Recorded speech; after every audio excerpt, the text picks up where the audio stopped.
they taste good. So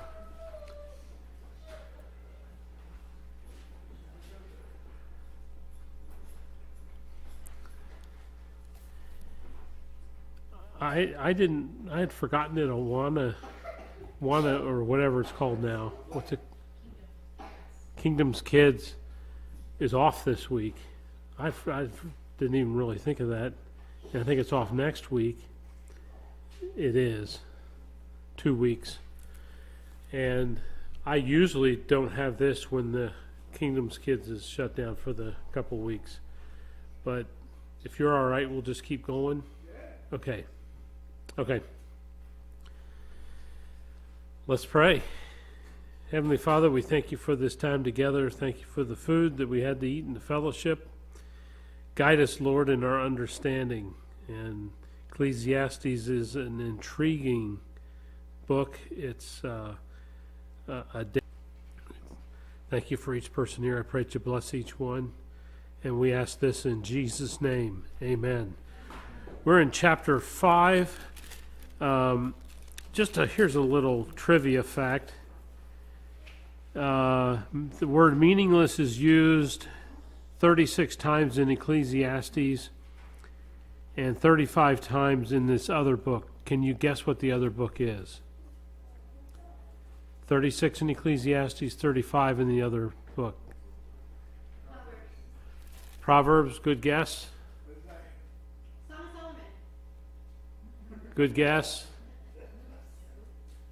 Yes. You said Job? Good job.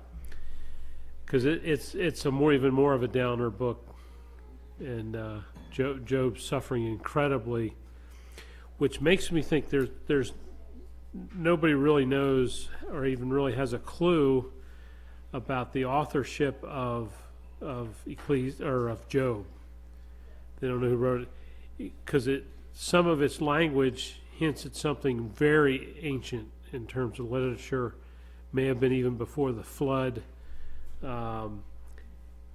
and just wondering a little bit if Solomon couldn't have written it, because some of the style of the book of Job feels like Solomon, and the fact that the meaninglessness is used 36 times in Ecclesiastes and 35 times in Job may be an indicator. I've always thought that and wondered that. Can't be proven, can't be disproven, but it's interesting to talk about once in a while. Certainly Solomon would have the brain power to take maybe something that was a simple story and turn it into a masterpiece. That Job's a masterpiece in its time, and the way that it was written, the structure, and all the things. And you get in the center part, it feels like you're in quicksand in the book of Job, because it goes back and forth and back and forth and back and forth, and you're trapped. But interesting stuff nonetheless. Kara Ann, would you read chapter 5, verse 1 through verse 7?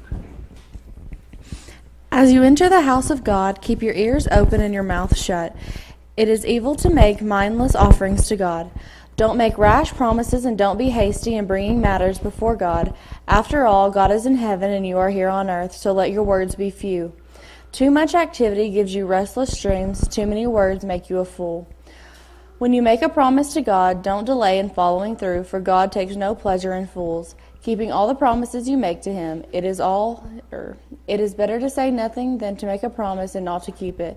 Don't let your mouth make you sin, and don't defend yourself by telling the temple messenger that the promise you made was a mistake.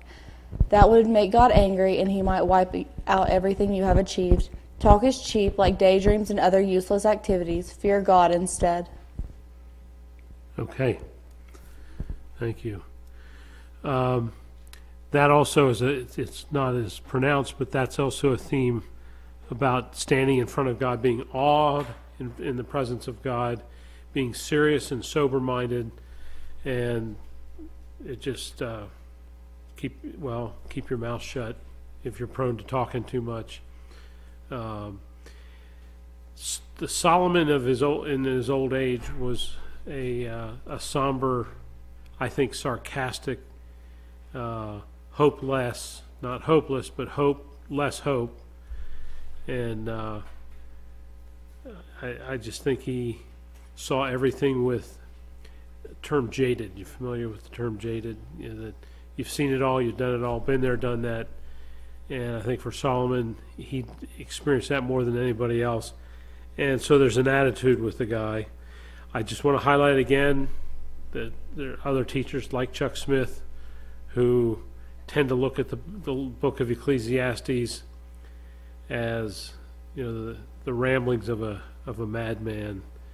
I don't think that's quite it, but there are definitely passages where I'm forced to think about that with what he says. And we're going to come on some of those in the next week or so. Don't be quick with your mouth. Everybody's different. Everybody's, some people talk a lot. Anybody here really afraid to get up in front of people and speak publicly? Yeah. Is there anybody here that doesn't bother them at all? Yeah. Isn't that interesting how God makes us? But, did you ever watch I Love Lucy? And she would always be hiding some catastrophe that she had caused or some lie that she told, and then she confessed, and then the words just keep going. She keep talking and talking.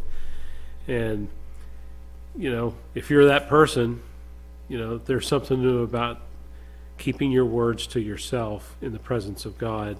Not that we don't talk to God, but making rash promises. I think there's something to be considered in that. I'm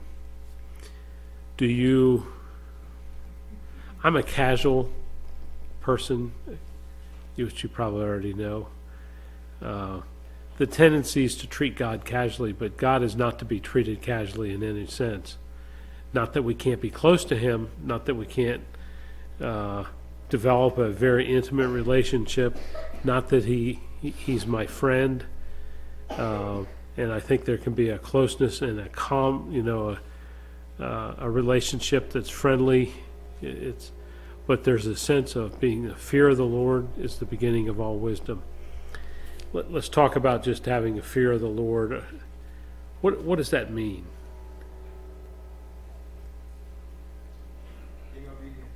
Being obedient. Okay. To be in awe. To be In awe. Yeah. Can I suggest those are right, and honoring God and respecting God, those are all correct. Might I add just the addition of scared out of your mind in the presence of God. John, the apostle, knew God better than anybody else knew Jesus better. And yet when he saw him in his opening vision, the opening part of what he records is the revelation of Jesus Christ, when he does that, he falls down like a dead man. And, he was scared. Paul was scared when he got knocked off his horse by God. People in the Old Testament times, when they came face to face with God, they just rejoiced that they didn't die from his holy presence. Might I suggest that's the starting point? And when we need a tune-up, we need to go back to that starting point. Communion and an awe and fear of God go hand in hand. And it's not that we stay there, that's not where we camp and live. But there should always be some sense of awe that we have of God. And when we don't, we really ought to examine that prayerfully. And some of us are different. Some of you, that's going to be a big issue, some not. So,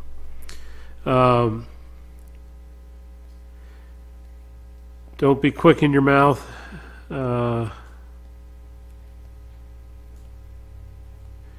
Verse 2, quick with the mouth. Do not be hasty in your heart to utter anything before God. God is in heaven and you're on earth. There's a spot in Hosea where there's somebody questioning about God, and Hosea's response, and I think I have this right, is, who are you? Lyle Wenger, who teaches men's Bible study on the breakfast, that's a guy, I love his style of teaching. And he suggested to us, if somebody ever gets into and they're criticizing God, that we ought to quote that passage to them, is, who are you? Who are you to question God? And you know, that's an element I think it's missing in our modern day debate, thus saith the Lord moment. So, who are you? Let your words be few, as a dream comes in where there are many cares, so the speech of a fool where there are many words. What's this part, verse 3, as a dream comes when there are many cares? What's he mean there?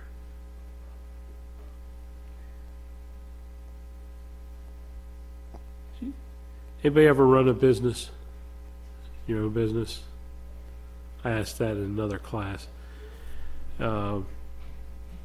It's more stressful, isn't it? Because the buck stops with you. And anybody here ever be in a business where and then you wake up like at 3:30 in the morning because you kept thinking of all the things you had to do? And I think that's all he's meaning about dreaming, is we just toss and turn. And when you toss and turn, you come out of, I think it's alpha sleep, which is the deepest, and then REM sleep. And that's where you get your rest. And if you're on the waking side of REM, you remember all your dreams, or you remember some of them. When you sleep properly, I don't think you remember many of your dreams. But so the speech of a fool when there are many words. Verse 7, when you make a vow to God, do not delay in fulfilling it. There is no pleasure in fools. Fulfill your vow. It is better not to vow than to make a vow and not fulfill it. Good advice. Again, different people respond to these things in different ways. The wisdom of Solomon in the Psalms some, but in Proverbs and Ecclesiastes is what's called in the Hebrew language refers to as a truism. Because you ever read Proverbs and you're reading along and it says a wise man will be blessed if he does this, and you're thinking, I've known people who haven't done that and they still got blessed, or some variation on that theme. I don't know if that happens to you, but that's a common question, is that, well, that's not always true, just most of the time. And a truism is something that is true. There's an assumption, people know that intrinsically, that it's something that's true most of the time. There can be an exception to it because we're looking at the human condition where everything's a variable, but the principles remain the same. And so I think with this, it's better not to vow than to make a vow and not fulfill it. That's something that, how that applies to your life, how that brings a moral compass that we go a certain way or do a certain thing, I'm not sure. But it's better not to make a vow than to make one and not keep it. Do not let your mouth lead you into sin. What's that about?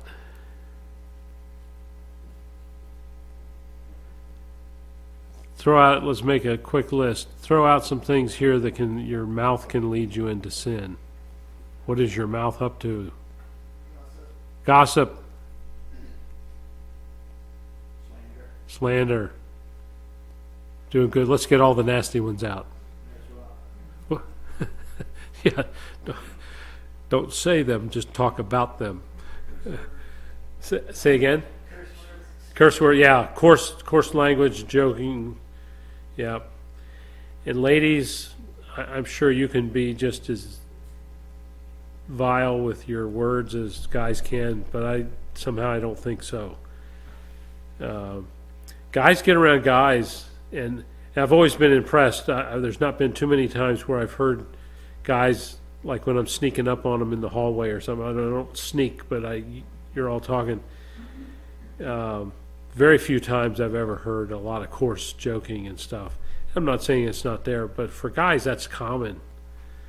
And maybe you're this guy, or you used to be this guy, or I'm certain that you know some guy who just swears all the time.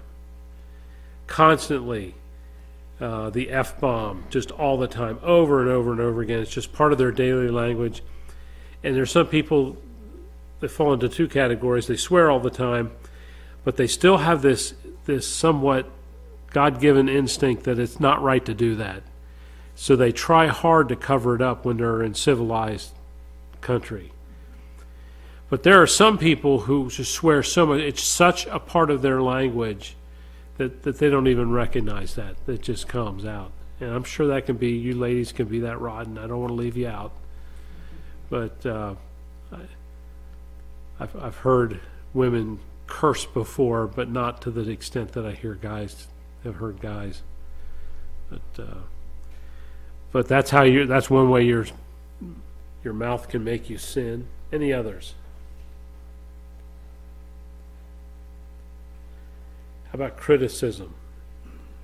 How about yelling?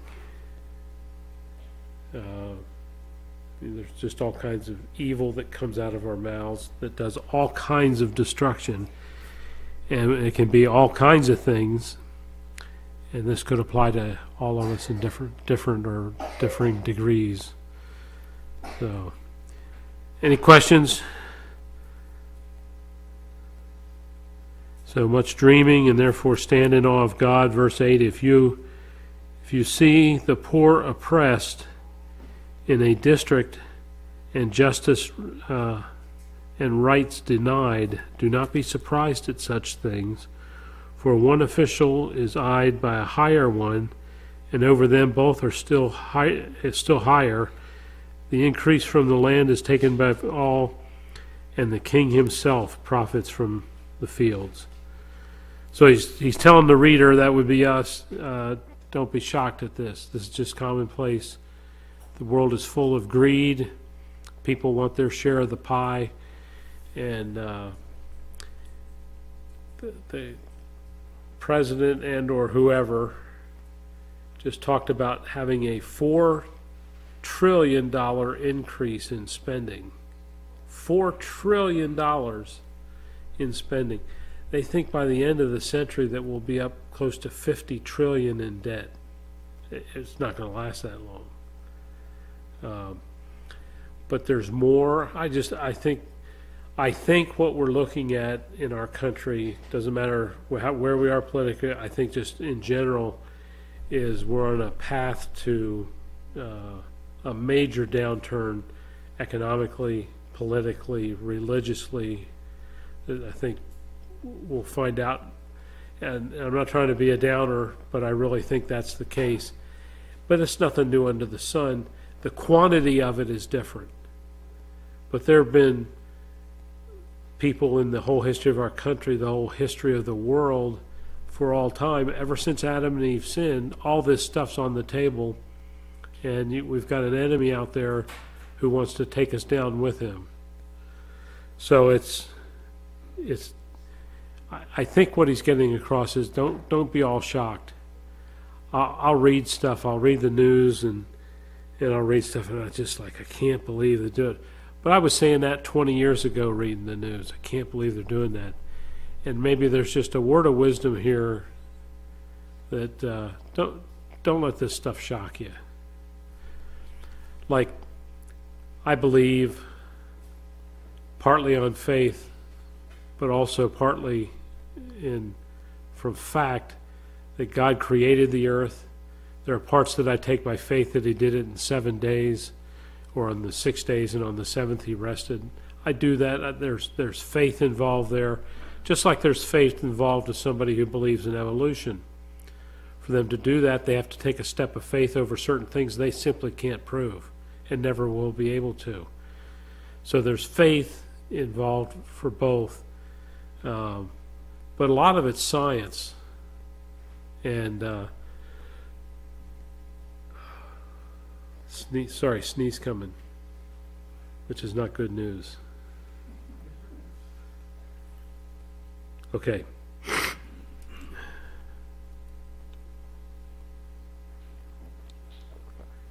Was on creation.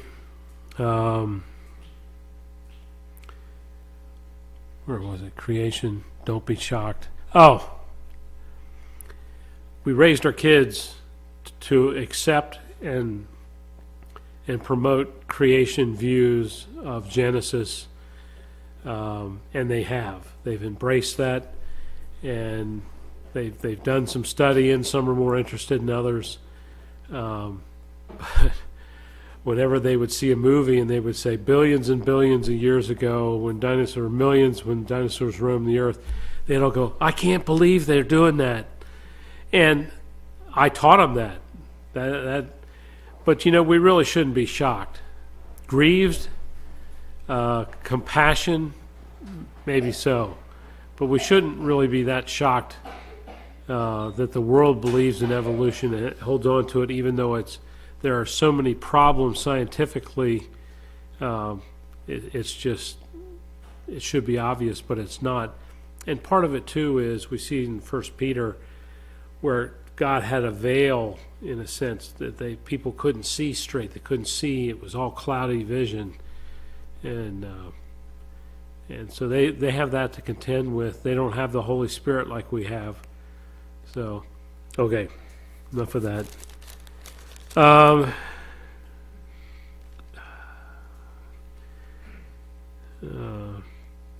Let's keep going here then. Verse 10, whoever loves money never has money enough. Whoever loves wealth is never satisfied with his income. This too is meaningless. As goods increase, so do those who consume them. And what benefit are they to those except to feast his eyes on them? And just think for a minute. If I have an assignment for you, go home and think. You're laying there tonight, say, Lord, ask God to show you all the desires of your heart, the material desires of your heart, toys, cars, trucks, whatever it is you're into. And ask God to take you to a place where you're so saturated with that stuff that it's just ridiculous. And, Jay Leno has one of the biggest private car collections ever. Now he's doing something with it, he shows, but he is into that stuff. And he's so into it makes me interested in it. He's a fascinating guy. But can you just imagine having an endless supply of money that you could do anything you wanted to within the bounds of what's possible, and it wouldn't matter? Would you be happier or less happy? And I'm not looking for answers. I'm just ask God to show you about contentment. Are you content? For some people, this is not a big deal. Ed. That to me is what Ecclesiastes is all about. Here's Solomon, who had every desire imaginable. Yeah. Never, ever satisfied. I think he's the ultimate addict, is what he was. He's always looking for outside things. Yeah.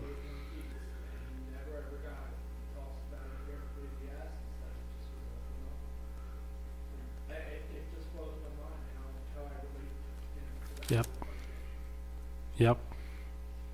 Other thoughts? Let me just read a little bit more. Verse 11, as goods increase, so do those who consume them. When you're wealthy, you make a lot of friends. So, and can you imagine? I don't think any of us fall in that category. Can you imagine, though, being so wealthy that everybody wants to be your friend, and then you can't trust anybody because they're friends you had have changed because you've changed, and other ones are because you're wealthy or you're popular or whatever. And what benefit are they to the owner except to feast his eyes on them? Here it is. He's got all these gems he puts in. He inserts at different spots where it's negative, negative, negative. And then there's this gem of something that's very modest, but it's good. And here it is. Feast his eyes, verse 12. The sleep of a laborer is sweet, whether he eats little or much, but the abundance of a rich man permits him no sleep. So again, he's back to that whole thing, to have a good meal, to go home, you work hard, and then enjoy the moment. And it's the same thing here. The sleep of a laborer is sweet. And you U-turn guys, you do a lot of laborious jobs, and you eat a good meal, right? One thing this church has been blessed with is a lot of good food. And at times, maybe right now, who does the cooking? Josh? Any good? Yeah. There's been some guys who were chefs, and it was Jerry, I think, was the guy who was the real chef.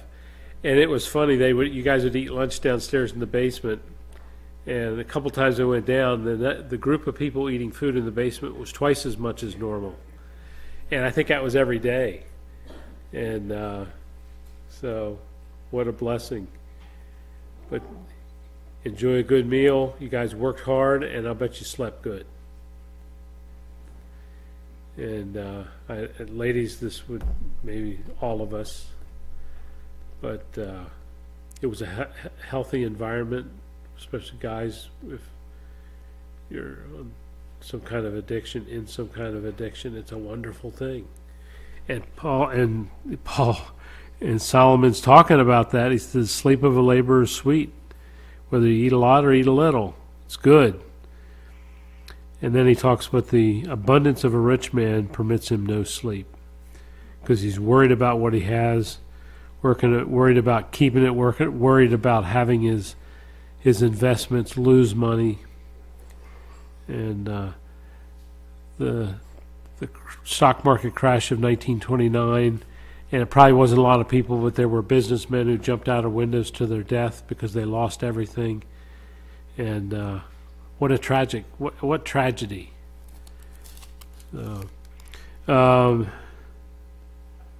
Verse 13, I have seen a grievous evil under the sun, wealth hoarded to the harm of its owner, or wealth lost through some misfortune, so that when he has a son, there is nothing left for him. Let me just stop there. Again, he's pointing out there's this great injustice of life. It's somebody who works really hard and loses everything, or it's hoarded to the harm of the owner, or wealth lost so that the son doesn't get any. Can you imagine? Just imagine being a multimillionaire. You're successful in what you do, and you've got a son, and you want to take proper relationship after you die, and I'm talking about inheritance, but you want to do something special because you love your son, and you've worked hard to bless your son so he can get started in a business or buy a home, whatever, and you do that.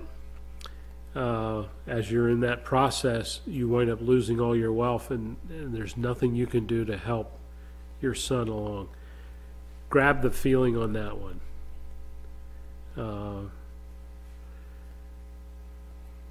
I've said this before. I'll just say it instead of ask a question. If God ever blesses you with a lot of money, and what that means is between you and the Lord. That could be $5. That could be $5 million, whatever. If he bless you with that, is that there's one main calling. Even if it's not your gifting, you have one main calling in life, and that is to give it away. And it will be, you can enjoy, as a Christian, you can enjoy being a millionaire if you have a heart for ministry and missions and giving it away. And you need to be responsible for that. But there's a real joy in that. Soon I have 6 kids, about 150 grandkids. Now we're expecting number 10, and then number 11 in the fall. Okay. And they're just the joy of our life, and they're particularly a joy because when they wear us out, they go home. But I can tell you where our hearts are is we want to bless our kids. We were blessed growing up and both lived in families that there were some believers, not a lot, but there are more believers now. Close families, awesome blessings, just wonderful. God is good. But there's just something extra special about wanting to help somebody. And that's true with other people you can help, and people will help you. And if you're ever in a situation where somebody helps you out financially, accept it gracefully. Don't say, oh, you shouldn't have done it. My recommendation is you say, I wasn't expecting anything, probably because you weren't. And thank you very much. And we already are blessed by this, but even more blessed by the friendship. Work something in your head. If you're one of those people who has a hard time accepting gifts, you need to get over that, because that's not a Christian thing. That's not a healthy thing to do. It's the same kind of thing you give people you don't expect in return. But there's just something good about it. Back to this, that's a sidetrack, but it's worth considering what that's like, because at some point God's going to give you extra money. It might be $5, it might be $10, and again, I'm going to get sidetracked again. Pay your tithe, however you work that out between you and the Lord. If I could suggest being willing to spend some that's not part of your tithe, maybe $5, $10, start saving that up to help somebody who needs help. They need a full tank of gas, or they need whatever. And there's a joy that comes with that that's unbeatable. And it's the one joy that can kill the excesses of wealth that are damaging. So now we're getting back. Verse 15, naked a man comes from this mother's womb, and as he comes, so he departs. He takes nothing from his labor that she can carry in his hand. This too is a grievous evil, as it is man who comes, so he departs. And what he does, what does he gain, since he toils for the wind? All his days he eats in darkness, with great frustration, affliction, and anger. That makes you feel happy, doesn't it?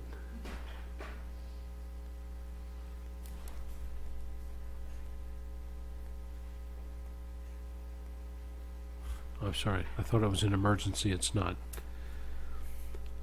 I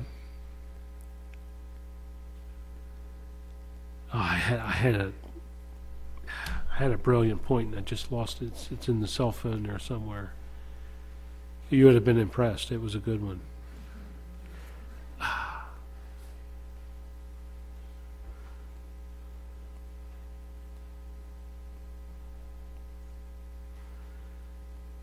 Oh, well, it really was a good one.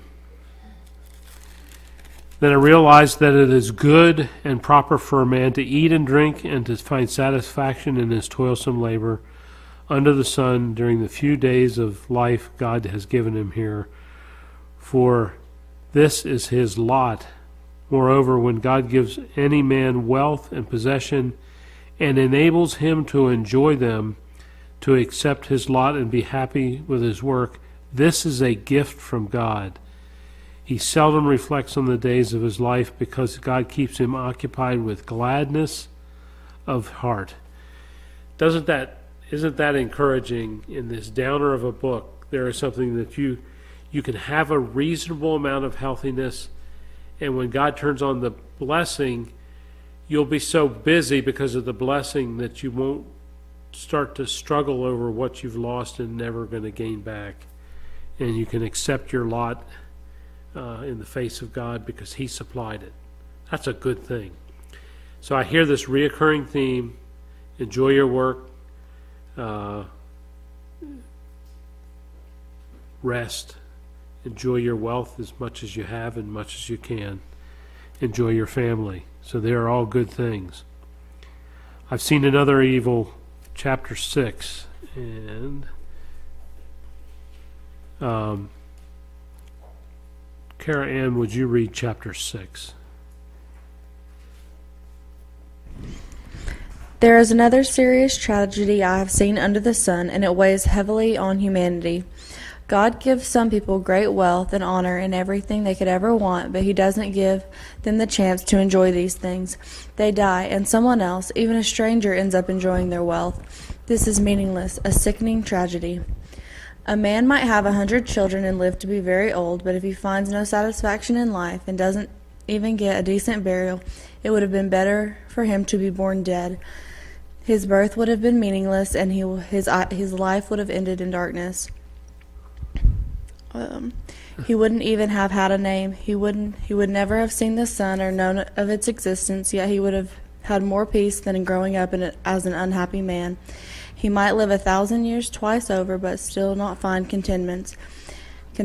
And since he must die like everyone else, well, what's the use? All people spend their lives scratching for food, but they never seem to have enough. Okay, hold on. I lost. What verse are you on? Verse 8. Just finished verse 7. Okay. Chapter 6. Yes, sir. Okay. Your versions are different enough that it's harder to catch it unless I'm following right along.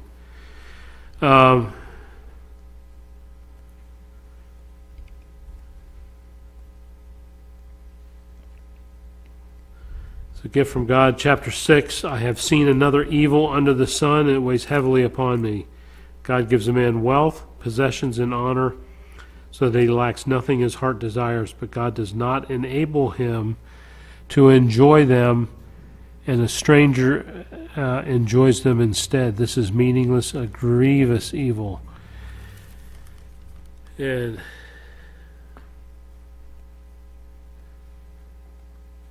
imagine being wealthy and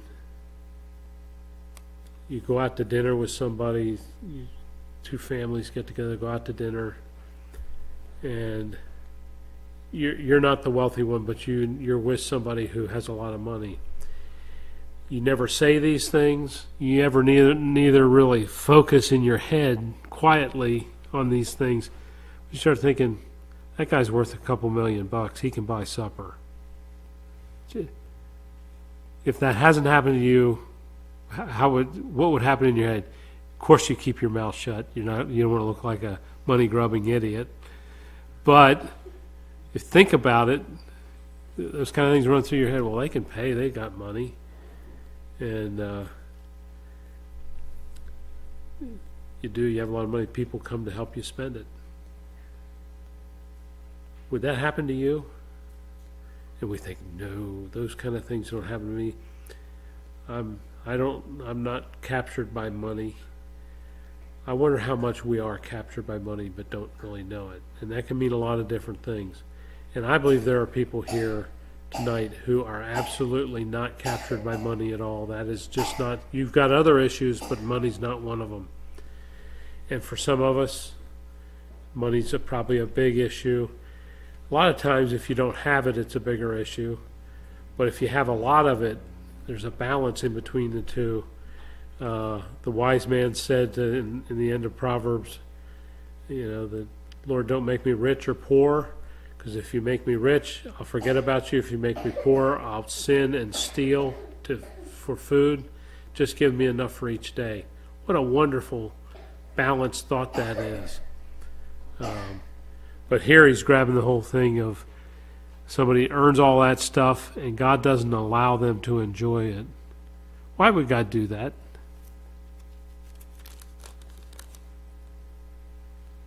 Because he... Say again? Yeah. He wants our attention. So... Even if he lived 1,000 years, verse 6, twice over but fails to enjoy the prosperity, do not all go to the same place. Verse 7, all man's efforts are for his mouth, yet the appetite is never changed. What advantage has a wise man over a fool? What does a poor man gain by knowing how to conduct himself before others? Better, what the eye sees, that the roving of an appetite, this too is meaningless, a chasing of the wind. Whatever exists has already been named. Here's this whole circular thing again. Whatever exists has already been named, and what man is has been known. No man can be contend with one who is stronger than he. The more the words, the less the meaning, and how does that profit anyone? So again, downer stuff here. In life, as we go through our lives, you gain new experiences. And in those new experiences, there's an excitement because it's something new, it's something different. And there's something pretty neat about that. You enjoy life. As you get older, I still enjoy life. The adventure part's there, it's not the same. It's not like it used to be. And you start thinking about those things. You'll know what I mean when you hit about 50 years old. You start thinking about life differently. The first 20 years of our marriage was one of expansion. More children, then grandchildren. Bigger house, more stuff. Somebody had a free couch they're getting rid of. We'd almost say, we'll take it after not having even looked at it.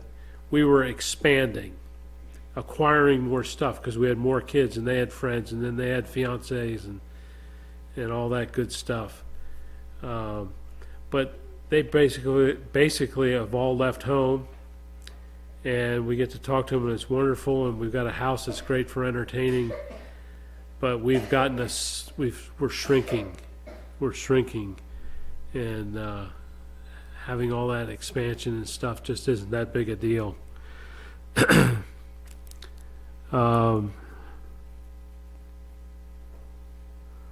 Verse 7, all a man's efforts are for his mouth, yet his appetite is never satisfied. Raise your hand if you are more salt than sweet. Who likes savory? Who likes sweet? We need confession because nobody's raising their hand. You like it all? Yeah. But I'm just thinking, if you tend to swing towards one, do you get popcorn or do you get chocolate? So, both. chocolate frosted popcorn. That's a great one.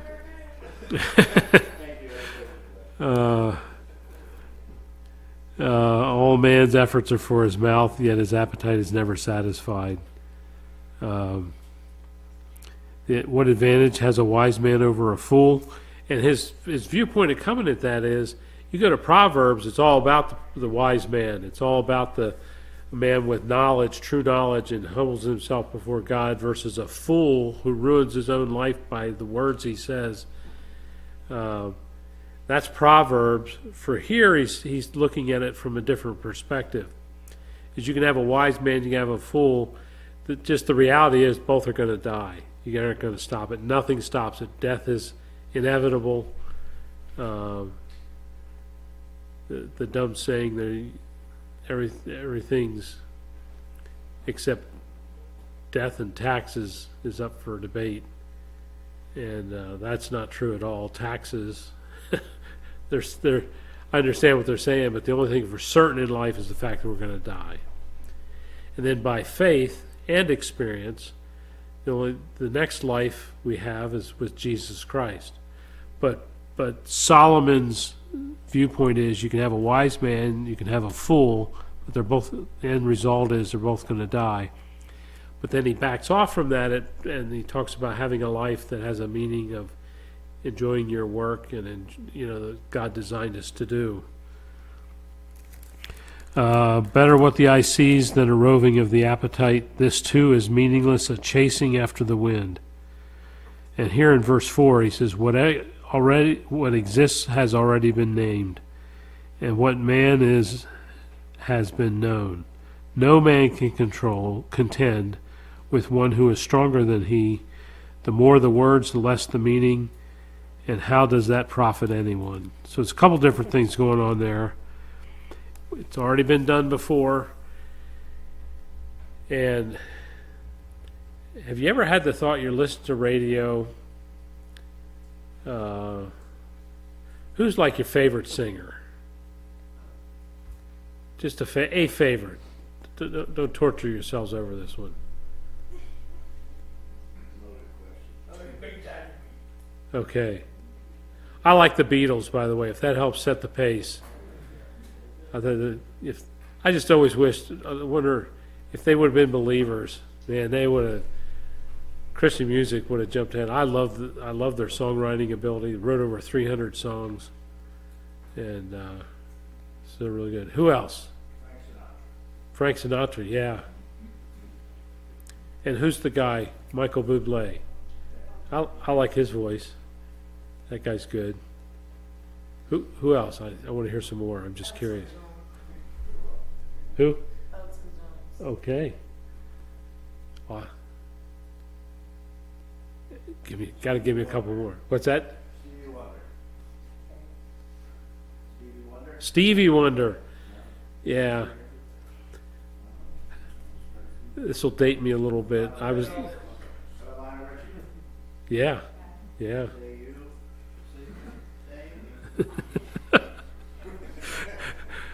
Thank you for sharing. It's just Johnny Cash. All right. It's just interesting because you can tell something about people, even if you're not sure what it is. You can see something and say, oh, that's an interesting connection, and who you liked and who you didn't, and so.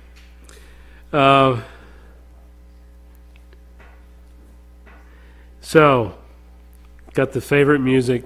Have you ever had the thought, I wonder when they're going to run out of new songs? Now, I've seen that with individual groups. You're not creative and all the songs sound the same. But have you ever thought, there's only so many songs that can be written because eventually they're going to run out. But they haven't yet. But having said that, what goes around comes around. Everybody told Michael Bublé, you can't do the big band era. Nobody's into that anymore. And he did it anyways and became a huge star and made an incredible amount of money. And he did that intentionally, going back and doing the kind of things that were in the 1950s and 60s and 70s. So what goes around comes around.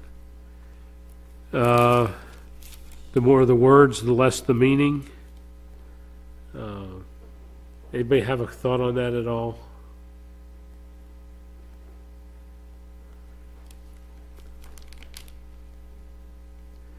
The more the words, the less the meaning.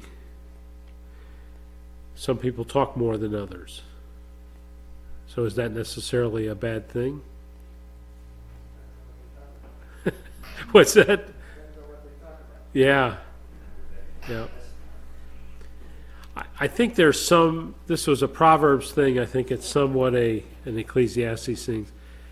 I think he goes around things and hits it from different angles, trying to bring a balance of understanding. Because some of the things he's saying in here don't really jive with what he said in Proverbs. It doesn't mean they can't be reconciled, but I almost look at it as going around the periphery and looking at things from different angles and addressing different issues.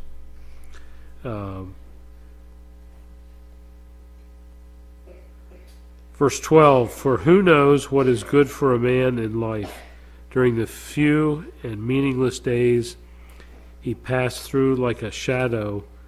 Who can tell him what will happen under the sun after he is gone? So let's keep going. Kara Ann, could you read a little bit?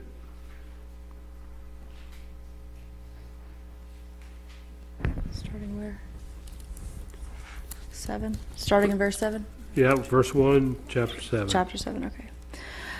A good reputation is more valuable than costly perfume, and the day you die is better than the day you were born. Okay, yeah, go ahead a little bit more. Better to spend your time at funerals than at parties. After all, everyone dies, so the living should take this to heart. Sorrow is better than laughter, for sadness has a refining influence on us. A wise person thinks a lot about death, while a fool thinks only about having a good time. Better to be criticized by a wise person than to be praised by a fool. Okay, all right. Enough downer. You can only take so much downer stuff at a time. But think about that. It's better to go to a house of mourning than to a house of feasting. Better for death is the destiny of every man. Good name's better than perfume, and the day of death is better than the day of birth. What's he up to here, besides the raving of a madman?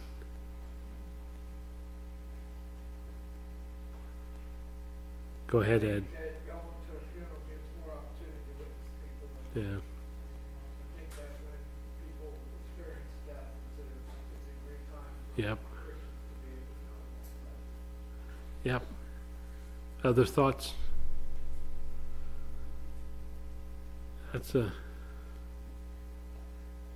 I find that to be true. I don't know of a wedding, as wonderful as they are and nice as they are, where somebody got saved at a wedding. That's not their focus. I'm not saying it's never happened, but that's not normal, because it's there to have a celebration which is approved of by God. Jesus participated the wedding in Galilee, so there's no issue there. It's a wrong thing to do. But he's saying that there's more lasting meaning found in a funeral than there is in a wedding. And I would agree with him, especially when somebody dies unexpectedly. But even if it's somebody is 86 years old and they lived a full life and their health was declining, and so this is a blessing, and they knew the Lord, and so it's a good thing. It still makes you stop for, even if it's just a moment, and think about the fact that's going to be me someday. There's a 100% chance that I'm going to die. And do I need to think about that? And I feel honored when I'm asked to do a funeral for that very reason, that I get to talk about Jesus' death on the cross and what that means right this moment. And the fact that you may never have another opportunity again. And so I talked about the guy passing out, didn't I, at the funeral? Okay. The thoughts I made. Yeah. So the good name is better than fine perfume. That sounds straight out of Proverbs. Day of death is better than the day of birth. It is better to go to a house of mourning than to go to a house of feasting. Oops, I thought I picked the wrong week to get pizza. But everybody got over it. So, for the death is the destiny of every man. The living should take this to heart. Sorrow is better than laughter, because a sad face is good for the heart. But in Proverbs, it talks about a merry heart makes like medicine.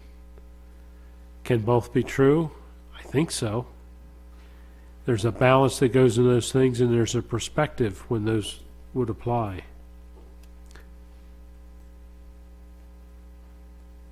A sad face is good for the heart. Verse 4, the heart of the wise is in the house of mourning, but the heart of fools is in the house of pleasure.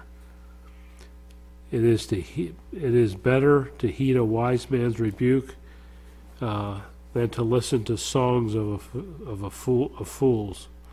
Like the crackling of thorns under the pot, so is the laughter of fools. This too is meaningless. So should we have fun? Are we having too much fun?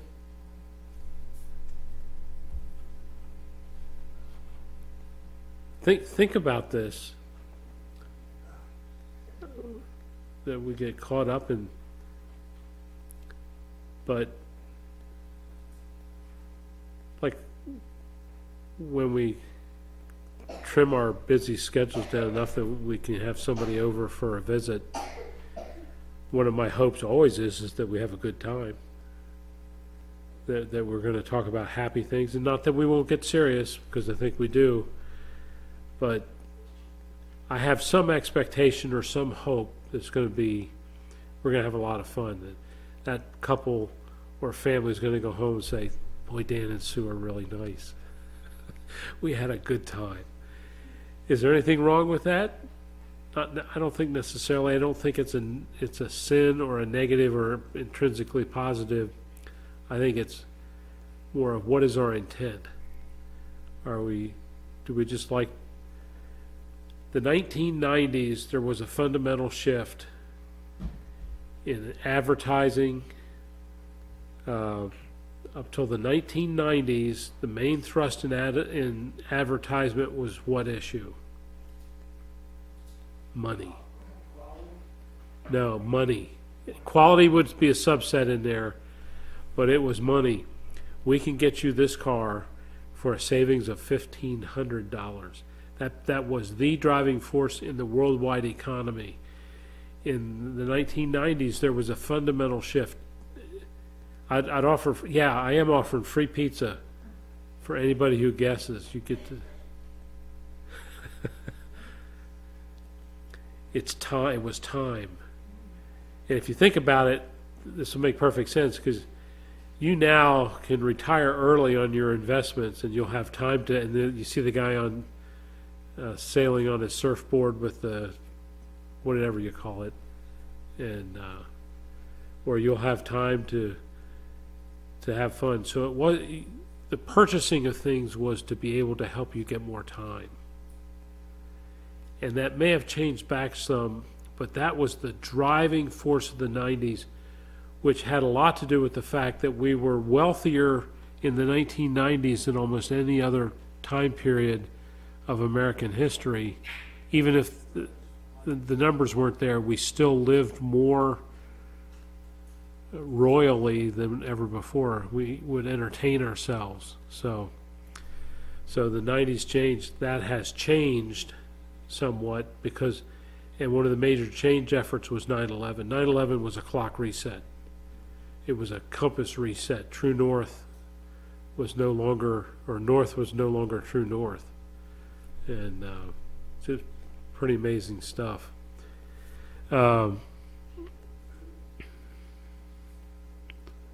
Let's finish up. Okay. The heart of the wise man, verse 4, is in the house of mourning, but the heart of fools is in the house of pleasure. It is better to heed a wise man's rebuke than to listen to the song of fools. Like the crackling of thorns under a pot, so is laughter of fools. There's a construct about fire burning thorns and it crackling that is used over and over again in the old, particularly in the Old Testament, and probably was an illustration, a metaphor in the Bible and even that writing outside the Bible. And it was one of the thorns and thistles are always tied with bad, tied with pain, tied with uselessness. The fact that the part of the curse was that we'll toil all the days of our life trying to scratch up an existence. And that, by the way, is one of the connections I wanted to finish and highlight, is the fact that a lot of these issues would never have happened had Adam and Eve not sinned, of course. But even so, Adam and Eve committed sin and they were cast out of the garden, and the curse of the land has been the driving force. So it's not, Solomon's addressing the effects of that sin, that we labor and toil, and life, the best we can hope for in this life is a bit of enjoyment, a bit of rest as we go on and accept our lot of what God has called us to and chosen for us. Don't try to change it, accept it, and embrace it. So these crackling thorns whenever you see that, I think there's a meaning behind it, a metaphor that depicts life. That if you're heating your fire with thorns, you're never going to get enough heat to be able to really cook. They use thorns because it gets them to burn them and gets them out of the way. And the only thing we use vines for are grapevine wreaths or some other plant that is more of an ivy that we can weave together. But the rest of the kind of things that are like that are thorns and thistles, and they signify struggle and strife. So what thorns are in your life? Anybody have a final question or word of wisdom? Thank you for staying awake. I mean, we pound some big carbs there. So I do not want to take any pizza home. So what I was thinking of, if there's any family or individuals here who would like to take some pizza home, a slice or two for midnight snack or tomorrow's breakfast or whatever, and then we'll let the ladies go if you want to get any pizza, and then you turn guys, would you just take the rest? Okay. So anybody not a part of the program, please go up and get some pizza and take it home. There's plates there. You can put a piece or two on your plate. But again, the pizza's got to go.